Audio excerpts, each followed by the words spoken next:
Goddag,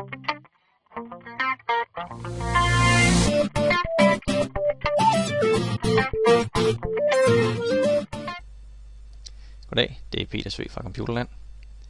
I dag vil jeg prøve at gennemgå, hvordan du finder en ny harddisk, du har sat til din computer.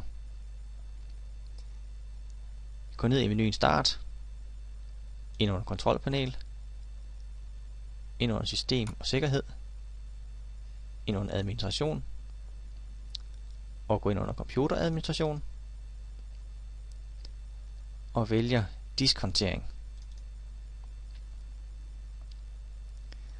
Der viser den så alle de disker, der er i computeren, og du vil have en disk liggende, der ser sådan her ud.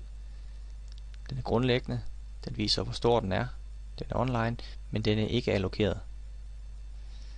Højre klikker her, ny simpel diskenhed, næste. Her fortæller hvor stor harddisken er, den gør jeg ikke noget ved, det er standard størrelse.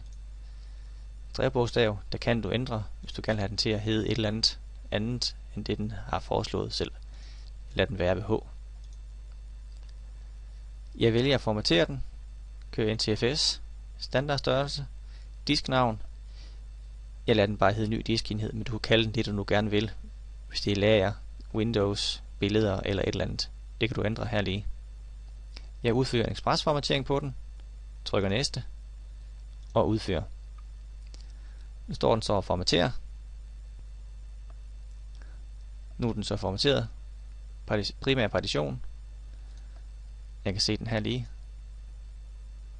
Mappen den er selvfølgelig tom, for disken der er ikke noget på den. Og den ligger her lige. Det er sådan set den måde du aktiverer en harddisk på din computer, hvis du sætter sådan ind i. Det var det hele. Tak for den gang.